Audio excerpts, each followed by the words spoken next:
ਉਧਰ ਡੋਜ ਦੇ ਚੱਲਦਿਆਂ ਕਹਿੰਦੇ ਵੀ ਉਸ ਨੇ ਹੁਣ NOAA ਇਹ ਇੱਕ ਉਹ ਜਿਹੜੀ ਸੰਸਥਾ ਆ ਜਿਹੜੀ ਫੋਰਕਾਸਟ ਕਰਦੀ ਆ ਵੈਦਰ ਨੂੰ, ਓਸ਼ਨਸ ਦੀ ਜਿਹੜੀ ਇਹ ਏਜੰਸੀ ਆ, ਉਹਦੇ ਵਿੱਚ 800 EMPLOYEES ਉਹਨਾਂ ਨੂੰ ਫਾਇਰ ਕਰ ਦਿੱਤਾ ਹੈਗਾ ਆ। ਗਵਰਨਮੈਂਟ ਸ਼ਰਿੰਕਿੰਗ ਦੇ ਮਾਮਲੇ ਵਿੱਚ NOAA ਇਹ ਇੱਕ ਹੁਣ ਅਗਲੀ ਜਿਹੜੀ ਏਜੰਸੀ ਆ ਜਿਹੜੀ ਚੌਪਿੰਗ ਬੋਰਡ ਦੇ ਉੱਤੇ ਆ ਗਈ ਆ। ਸੋ ਮੋਰ ਲੇਆਫਸ ਕਹਿੰਦੇ ਵੀ ਅੱਜ ਹੋ ਸਕਦੀਆਂ। ਕੱਲ ਜਦ ਆਪਾਂ ਸ਼ਾਮ ਦੀਆਂ ਖਬਰਾਂ ਕਰਕੇ ਹਟੇ ਸੀ, ਉਸ ਤੋਂ ਬਾਅਦ ਦੇ ਵਿੱਚ ਇਹ ਖਬਰ ਜਿਹੜੀ ਉਹ ਆਈ ਵੀ 800 EMPLOYEE ਉਹਨਾਂ ਨੂੰ ਟਰਮੀਨੇਟ ਕਰ ਦਿੱਤਾ ਗਿਆ ਹੈਗਾ ਆ, ਤੇ ਅੱਜ ਹੋਰ ਵੀ ਜ਼ਿਆਦਾ ਟਰਮੀਨੇਸ਼ਨਸ ਹੋਣਗੀਆਂ। ਕਹਿੰਦੇ ਵੀ ਇਸ ਦੇ ਨਾਲ ਵੈਦਰ ਕਲਾਈਮੇਟ ਤੇ ਜਿਹੜੀ ਇਨਵਾਇਰਮੈਂਟਲ ਏਜੰਸੀ ਆ ਉਹਦੇ ਉੱਤੇ ਕਾਫੀ ਵੱਡਾ ਅਸਰ ਪਊਗਾ। ਤਕਰੀਬਨ 1000 EMPLOYEE ਇਸ ਹਫਤੇ ਦੇ ਅਖੀਰ ਤੱਕ ਫਾਇਰ ਕਰ ਦਿੱਤੇ ਜਾਣਗੇ। ਹੋਰ ਵੀ ਜਿਹੜੀਆਂ ਡਿਵੀਜ਼ਨਸ ਇਸ ਏਜੰਸੀ ਦੀਆਂ, ਜਿਸ ਦੇ ਵਿੱਚ ਸਾਇੰਟਿਸਟ, ਸਪੈਸ਼ਲਿਸਟ ਜਿਹੜੇ ਵੈਦਰ, ਓਸ਼ਨ, ਬਾਇਓਡਾਇਵਰਸਿਟੀ, ਕਲਾਈਮੇਟ ਤੇ ਹੋਰ ਰਿਸਰਚ ਦੇ ਨਾਲ ਜੁੜੇ ਹੁੰਦੇ ਆ, ਉਹਨਾਂ ਨੂੰ ਤੋੜ ਦਿੱਤਾ ਜਾਊਗਾ। ਪ੍ਰੋਬੇਸ਼ਨ ਦੇ ਉੱਤੇ ਜਿਹੜੇ EMPLOYEE ਸੀਗੇ ਜਿਨ੍ਹਾਂ ਨੂੰ ਇਸ ਕੰਮ ਦੇ ਵਿੱਚ 1 ਸਾਲ ਜਾਂ ਉਸ ਤੋਂ ਘੱਟ ਹੋਇਆ ਸੀ, ਉਹ ਕੱਲ ਫਾਇਰ ਕਰ ਦਿੱਤੇ ਗਏ ਆ। ਨੈਸ਼ਨਲ ਵੈਦਰ ਸਰਵਿਸ ਦੇ ਅੰਡਰ ਇਹ ਜਿਹੜੇ ਇੱਕ ਜਾਣੇ ਨੇ CNN ਦੇ ਨਾਲ ਗੱਲ ਕਰਦੇ ਹੋਏ ਕਿਹਾ, ਕਹਿੰਦਾ ਵੀ ਤਕਰੀਬਨ 350 ਤੋਂ ਪੌਣੇ 400 ਜਿਹੜੇ ਲੋਕ ਆ, ਅਰਾਊਂਡ 350 and 375 EMPLOYEES ਜਿਨ੍ਹਾਂ ਦਾ ਸਟੇਟਸ ਸੀਗਾ ਵੈਦਰ ਸਰਵਿਸ ਦੇ ਵਿੱਚ, ਉਹਨਾਂ ਨੂੰ ਜਿਹੜਾ ਆ ਉਹ ਕਲੀਅਰ ਨਹੀਂ ਆ ਵੀ ਉਹਨਾਂ ਦੇ ਉੱਤੇ ਟੋਟਲ ਕਿੰਨੇ ਇੰਪੈਕਟ ਜਿਹੜਾ ਹੋਊਗਾ। ਕੁਛ ਕ੍ਰਿਟੀਕਲ ਪੋਜੀਸ਼ਨਸ ਆ ਉਹਨਾਂ ਨੂੰ ਛੱਡ ਦਿੱਤਾ ਗਿਆ ਆ, ਜਿੱਦਾਂ life threatening disaster forecasting rolls, ਜਿਨ੍ਹਾਂ 'ਚ ਹਰੀਕੇਨ ਤੇ ਥੰਡਰਸਟੋਰਮ ਜਿਹੜੇ ਉਹ ਆਉਂਦੇ ਆ, ਉਹਨਾਂ ਨੂੰ ਛੱਡ ਦਿੱਤਾ ਗਿਆ ਵੀ ਜਿਹੜੇ ਉਹ ਦੱਸਦੇ ਸੀਗੇ। ਬਾਕੀਆਂ ਨੂੰ ਕਹਿੰਦੇ ਵੀ ਫਾਇਰ ਕੀਤਾ ਜਾ ਰਿਹਾ ਹੈਗਾ ਆ। ਨੈਸ਼ਨਲ ਵੈਦਰ ਸਰਵਿਸ ਦੇ EMPLOYEE ਉੱਦਾਂ ਵਰਕਰ ਯੂਨੀਅਨ ਦੇ ਨਾਲ ਪ੍ਰੋਟੈਕਟਡ ਆ, ਤੇ ਕਹਿੰਦੇ ਵੀ ਜਿਹੜੀ ਯੂਨੀਅਨ ਆ ਉਹ ਅਫੈਕਟਡ EMPLOYEES ਆ ਉਹਨਾਂ ਦੇ ਨਾਲ ਸੰਪਰਕ ਕਰਨ ਦੀ ਕੋਸ਼ਿਸ਼ ਕਰ ਰਹੇ ਸੀ। ਕੁਝ EMPLOYEE ਕਹਿੰਦੇ ਆ ਵੀ ਉਹਨਾਂ ਨੂੰ ਫਾਇਰ ਜਿਹੜਾ ਉਹ ਕੀਤਾ ਗਿਆ, ਉਹ ਸੋਸ਼ਲ ਮੀਡੀਆ ਦੇ ਉੱਤੇ ਆ ਕੇ ਉਹਨਾਂ ਨੇ ਕਿਹਾ ਵੀ ਉਹ ਹੁਣ ਅੱਗੇ ਲੀਗਲ ਆਪਸ਼ਨਸ ਦੇ ਵੱਲ ਨੂੰ ਵਧਣਗੇ। ਇਹ ਪਹਿਲੀ ਏਜੰਸੀ ਨਹੀਂ, ਇਹ ਅਖੀਰਲੀ ਏਜੰਸੀ ਨਹੀਂ ਜਿਹੜੀ ਕਿ ਇਸ ਟਾਈਮ ਚੌਪਿੰਗ ਬੋਰਡ ਤੇ ਆ, ਪਰ ਕੱਲ 800 EMPLOYEE NOAA ਜਿਹੜਾ ਨੈਸ਼ਨਲ ਵੈਦਰ ਸਰਵਿਸ ਦੇ ਅੰਡਰ ਆਉਂਦਾ ਆ, ਉਹਨਾਂ ਨੂੰ ਫਾਇਰ ਕਰ ਦਿੱਤਾ ਗਿਆ, ਤੇ ਹੋਰ ਵੀ ਜ਼ਿਆਦਾ ਕਹਿੰਦੇ ਵੀ ਫਾਇਰਿੰਗਸ ਇਸ ਏਜੰਸੀ ਦੇ ਵਿੱਚ ਹੋਣਗੀਆਂ। ਸੋ NOAA ਵਾਲੇ ਉਹੀ ਆ ਜਿਹੜਾ ਦੱਸਦੇ ਜਾਈਏ ਵੀ ਜਦੋਂ ਕੋਈ ਬਹੁਤ ਭਿਆਨਕ ਕਲਾਈਮੇਟ ਦੇ ਨਾਲ ਸੰਬੰਧਿਤ ਜਾਂ ਵੈਦਰ ਦੇ ਨਾਲ ਸੰਬੰਧਿਤ ਕੋਈ ਚੀਜ਼ ਆਉਣ ਵਾਲੀ ਹੁੰਦੀ, ਉਹ ਆਪਾਂ ਨੂੰ ਅਗਾਊਂ ਜਾਣਕਾਰੀ ਇਸ ਦੇ ਵਿੱਚ ਦੇ ਦਿੰਦੇ ਆ। ਸੋ ਇੰਨੇ ਜਾਣਿਆਂ ਨੂੰ ਫਾਇਰ ਕਰਨ ਦੇ ਨਾਲ ਉਸ ਮਿਸ਼ਨ ਦੇ ਉੱਤੇ ਕੀ ਫਰਕ ਪਊਗਾ, ਇਹ ਤਾਂ ਹੁਣ ਆਉਣ ਵਾਲਾ ਸਮਾਂ ਦੱਸੂਗਾ। ਖਾਸ ਕਰਕੇ ਉਦੋਂ ਜਦੋਂ ਇਹ ਪਿਛਲੇ ਕੁਝ ਕੁ ਸਾਲਾਂ ਦੇ ਵਿੱਚ ਖਾਸ ਕਰਕੇ ਜਿਹੜੀਆਂ ਕਲਾਈਮੇਟ ਰਿਲੇਟਡ ਐਮਰਜੈਂਸੀਜ਼ ਆ ਜਾਂ ਕਲਾਈਮੇਟ ਰਿਲੇਟਡ ਇਵੈਂਟਸ ਆ, ਉਹ ਬਹੁਤ ਜ਼ਿਆਦਾ ਜਿਹੜੀਆਂ ਉਹ ਵੱਧ ਰਹੀਆਂ ਨੇ। ਬਿਲਕੁਲ, ਫਲੱਡਸ ਆਉਂਦੇ ਆ, ਟੋਰਨੇਡੋਜ਼ ਆਉਂਦੇ ਆ, ਹਰੀਕੇਨਸ ਆਉਂਦੇ ਆ, ਐਟਮੋਸਫੇਰਿਕ ਰਿਵਰ ਆਉਂਦੇ ਆ। ਸੋ ਇਹ ਸਾਰਾ ਕੁਝ ਨੈਸ਼ਨਲ ਓਸ਼ੀਆਨਿਕ ਤੇ ਐਟਮੋਸਫੇਰਿਕ ਐਡਮਿਨਿਸਟ੍ਰੇਸ਼ਨ ਤੇ ਵੈਦਰ ਸਰਵਿਸਿਜ਼ ਵਾਲੇ ਦੱਸਦੇ ਆ। ਜੇ ਇੰਨੇ ਜ਼ਿਆਦਾ ਕੱਟ ਹੋਏ ਆ ਤੇ ਫਿਰ ਮੁੜ ਕੇ ਤਾਂ ਫਿਰ ਕਿਤੇ ਉਹੀ ਨਾ ਹੋਵੇ ਰਾਜਕਰਮਵੀਰ ਸਿੰਘ ਜੀ, ਵੀ ਠੰਡੂ ਰਾਮ ਵਾਲਾ ਜਿਹੜਾ ਹੋਏ ਪਏ ਜੀ ਵੈਦਰ ਅੱਜ ਮੌਸਮ ਇੱਥੇ ਇਹ ਹੈਗਾ। ਨਹੀਂ ਦੇਖੋ ਹਰਜੋਤ ਸਿੰਘ ਜੀ, ਇਹ ਲੋਕਾਂ ਦੀ ਸੇਫਟੀ ਦੇ ਨਾਲ ਖੇਡਣ ਵਾਲੀ ਗੱਲ ਆ। ਲੋਕ ਸਾਰੇ ਜਣੇ ਅਜੇ ਤਾਂ ਚੁੱਪ ਹੀ ਨੇ, ਦੇਖ ਰਹੇ ਆ ਵੀ ਕੀ ਜਿਹੜਾ ਇਸ ਦੇ ਵਿੱਚ ਕਰ ਰਹੇ ਆ। ਕੀ ਇਹ ਸਾਰੀਆਂ ਏਜੰਸੀਜ਼ ਦੇ ਵਿੱਚੋਂ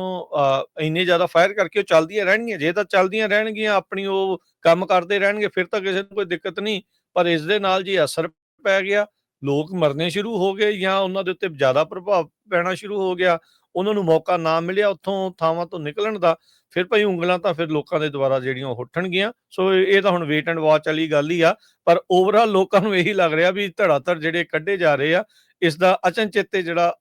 ਅਸਰ ਆ ਉਹ ਜ਼ਰੂਰ ਕਿਤੇ ਨਾ ਕਿਤੇ ਦੇਖਣ ਨੂੰ ਮਿਲ ਸਕਦਾ ਆ ਜੀ। ਸੋ ਜੇ ਲੇਆਫਸ ਦੀ ਗੱਲ ਕਰਦੇ ਜਾਈਏ,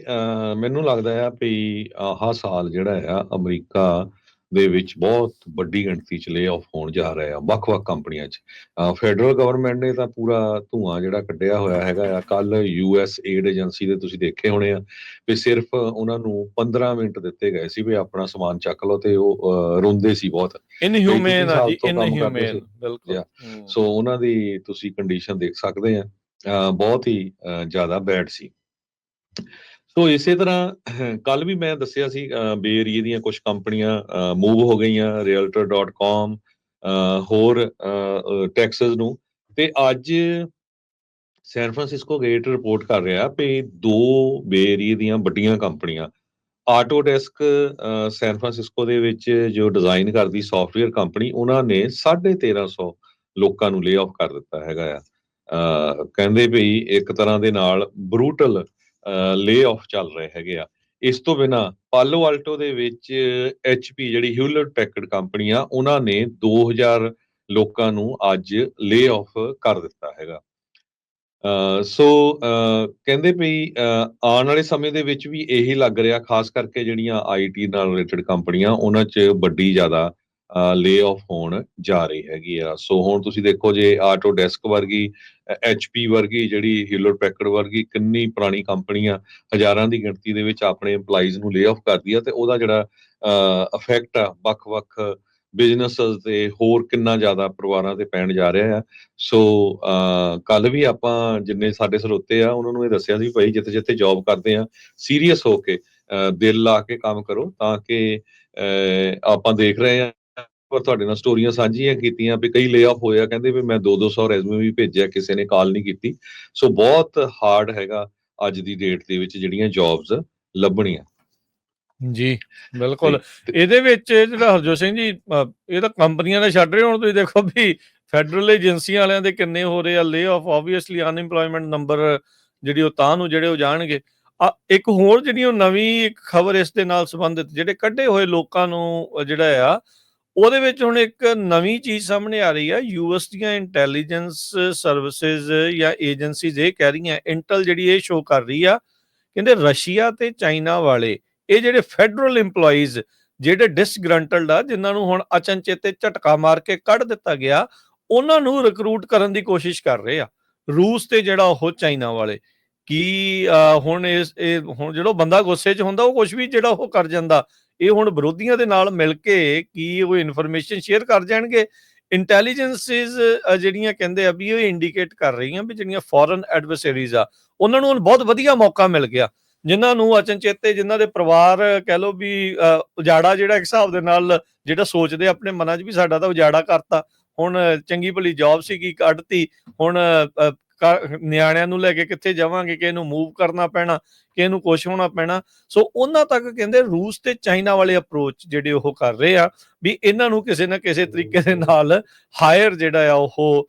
ਕਰ ਲਿਆ ਜਾਵੇ ਸੋ ਕਹਿੰਦੇ ਵੀ ਰੀਸੈਂਟਲੀ ਫਾਇਰਡ EMPLOYEES ਜਿਨ੍ਹਾਂ ਦੇ ਕੋਲ ਸਿਕਿਉਰਿਟੀ ਕਲੀਅਰੈਂਸ ਜਾਂ ਪ੍ਰੋਬੇਸ਼ਨਰੀ EMPLOYEES ਆ ਉਹ ਜਿਹੜੇ ਰਿਸਕ ਦੇ ਉੱਤੇ ਵੀ ਹੈਗੇ ਆ ਟਰਮੀਨੇਟ ਹੋਣ ਦੇ ਉੱਤੇ ਉਹਨਾਂ ਨੂੰ ਆਪਣੇ ਨਾਲ ਮਿਲਾਉਣ ਦੀ ਜਿਹੜੀ ਇਸ ਟਾਈਮ ਕੋਸ਼ਿਸ਼ ਜਿਹੜੀ ਉਹ ਕੀਤੀ ਜਾ ਰਹੀ ਆ ਕਹਿੰਦੇ ਵੀ ਇਹਨਾਂ ਦੋਨਾਂ ਮੁਲਕਾਂ ਨੇ ਇੱਕ ਰਿਕਰੂਟਮੈਂਟ ਵੈਬਸਾਈਟਾਂ ਤੱਕ ਵੀ ਜਿਹੜੀਆਂ ਉਹ ਬਣਾ ਲਈਆਂ ਤੇ ਕਹਿੰਦੇ ਅਗਰੈਸਿਵਲੀ ਪਿੱਛੇ ਜਾ ਰਹੇ ਆ ਬੜੇ ਤੇਜ਼ੀ ਦੇ ਨਾਲ ਫੈਡਰਲ EMPLOYEES ਦੇ ਪਿੱਛੇ ਜਿਹੜੇ ਉਹ ਜਾ ਰਹੇ ਆ ਟਾਰਗੇਟ ਕਰ ਰਹੇ ਆ ਲਿੰਕਡਇਨ ਦੇ ਉੱਤੇ ਤਾਂ ਜੋ ਉਹਨਾਂ ਨੂੰ ਆਪਣੇ ਵੱਲ ਨੂੰ ਖਿੱਚਿਆ ਜਿਹੜਾ ਉਹ ਜਾ ਸਕੇ ਸੋ ਕਹਿੰਦੇ ਵੀ ਜਿਹੜੇ ਇਸ ਟਾਈਮ ਪੂਰੀ ਤਰ੍ਹਾਂ ਵਨਰੇਬਲ ਨੇ ਉਹਨਾਂ ਦੇ ਉੱਤੇ ਜਿਹੜਾ ਇਹ ਫੋਕਸ ਕਰ ਰਹੇ ਆ ਕਹਿੰਦੇ we out of job bitter about being fired ਤੁਸੀਂ ਸਾਡੇ ਕੋਲ ਜਿਹੜਾ ਉਹ ਤੁਸੀਂ ਆ ਸਕਦੇ ਆ ਕਹਿੰਦੇ ਵੀ ਬਹੁਤੀ ਇਮੈਜੀਨੇਸ਼ਨ ਦੀ ਇਸ ਦੇ ਵਿੱਚ ਲੋੜ ਨਹੀਂ ਆ ਗੁੱਸੇ 'ਚ ਆਇਆ ਬੰਦਾ ਇਦਾਂ ਦੇ ਜਿਹੜੀਆਂ ਕਦਮ ਆ ਉਹ ਚੁੱਕ ਸਕਦਾ ਤੇ ਇਸ ਟਾਈਮ ਵਿਰੋਧੀ ਮੁਲਕਾਂ ਨੂੰ ਮੌਕਾ ਮਿਲਿਆ ਆ ਫੈਡਰਲ EMPLOYEES ਨੂੰ ਆਪਣੇ ਨਾਲ ਜਿਹੜਾ ਉਹ ਜੋੜ ਕੇ ਕੰਮ ਜਿਹੜਾ ਉਹ ਕਰਾਉਣ ਦਾ ਸੋ ਇਹ ਇੱਕ ਹਰਜੋਤ ਸਿੰਘ ਜੀ ਇੱਕ ਨਵਾਂ ਇਸ਼ੂ ਜਿਹੜਾ ਆ ਇਹ ਸਾਹਮਣੇ ਆ ਰਿਹਾ ਹੈਗਾ